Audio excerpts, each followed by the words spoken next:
Welcome to Mike's Retro Curiosities, where we explore the wonderful world of retro games. Today we're taking a look at one of the finest games I've ever had the pleasure of playing, Final Fantasy VI, or 3 as it was originally known here in the US. In many ways, Final Fantasy VI was kind of the culmination of 2D Final Fantasy. They really sort of took everything that they had learned so far and combined it all into this one title, and they did a fantastic job. First off, this game had some absolutely drop-dead gorgeous art courtesy of Yoshitaka Amano. I actually have here the Final Fantasy sort of Ultimania guide, and you can see just how incredible the artwork he provided is for this one. And that art is further reflected in the game itself, which featured some absolutely amazing pixel art and sprites that really put it a cut above other 16-bit RPGs. You can actually see I've got a bunch of these sprite sheets here, and you can see how each character has a ton of different various poses that really help to bring them to life. Like previous Final Fantasy games would be lucky to have even half as many poses as this game had. This game also featured some absolutely amazing music courtesy of Nobuo Uematsu. In my opinion, some of his best work. He made fantastic use of various leitmotifs, such as how Draco and Maria eventually becomes the theme for Locke and Celes. It's really just amazing all around, and really contributes to how I kind of see this game as something of an interactive Wagnerian opera. This game is fairly unique among JRPGs in that it features a large ensemble cast of different characters. Like, there are tons of playable characters in this game, and each character has their own sort of backstory and motivation, and there isn't really any particular focus on one character, so there isn't really what you call a main character. Like, yeah, there's Terra here, but there's no particular focus on her. The main character could just as easily be someone like Locke or Celes. One would think that lacking a central focus character and having so many different characters that it needs to juggle would make the plot of this game a giant mess. But therein lies Final Fantasy VI's genius, is that it has many diverse storylines and such, but they're all tied together by a couple of core themes, most notably the themes of love and hope versus the desire for power. And what's brilliant is that each character kind of explores these themes in different ways. So take the theme of love, for example. Terra explores it from the perspective of parental love. Then you have, say, Edgar and Sabin, who explore it from the perspective of brotherly love. You have Celes and Locke, who explore the theme of romantic love. And then, of course, all together, these characters explore sort of a theme of love for one's fellow man, or the love of one's comrades. And it really just does an amazing job of tying all these disparate elements together and making it all feel cohesive. I would argue that the sort of central thesis of this game is how the bonds of love ultimately give rise to hope, and how hope drives people in even the most desperate situations. This game also features what is quite possibly one of the most memorable villains in all of gaming, Kefka. Yeah, this clown is such a great villain in terms of just being pure evil.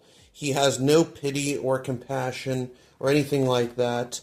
He just wants to dominate, he wants to kill, and he wants to destroy. But therein lies his ultimate weakness, is that because he is so focused on domination and everything else, he cannot conceive of ideas like love and hope. And thus, when the characters act against him, even in their darkest hours, he cannot understand why they would do such a thing.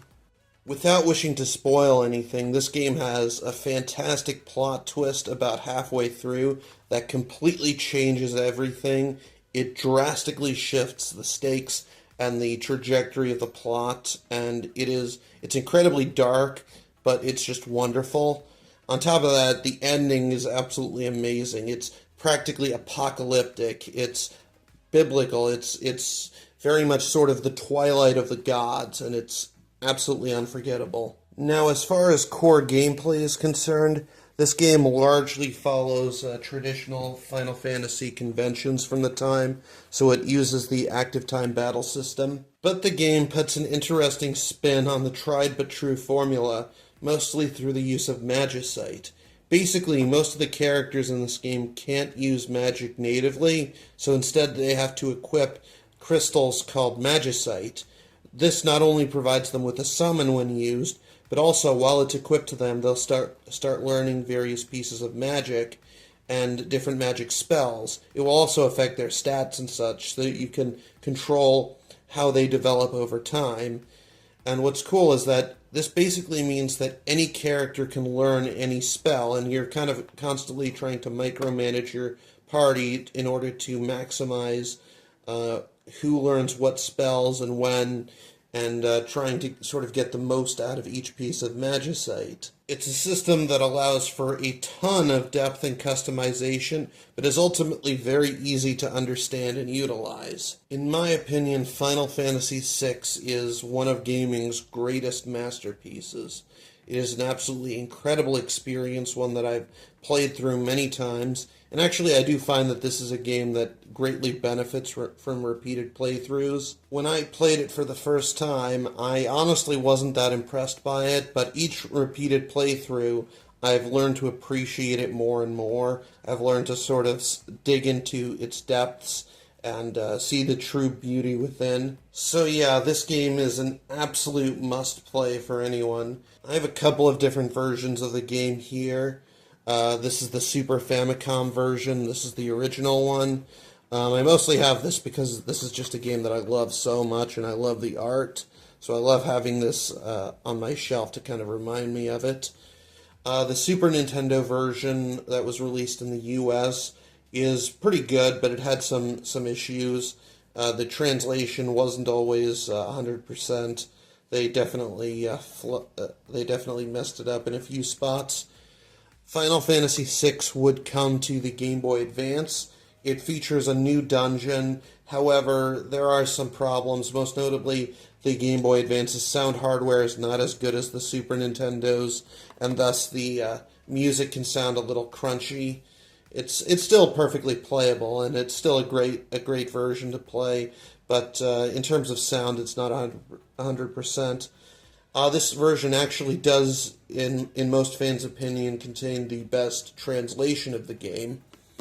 You can also get this game through the modern Pixel remasters. That's a pretty good version, although I kind of have issues with it. I've never really been a huge fan of how they altered the sprite art and stuff. I think it looks kind of weird to me, but it's easily the most accessible option, and it's still a good one to go with. So that will be all for today. Please remember to like, comment, and subscribe. This video is sponsored by M&M Games, and I will see you guys next time.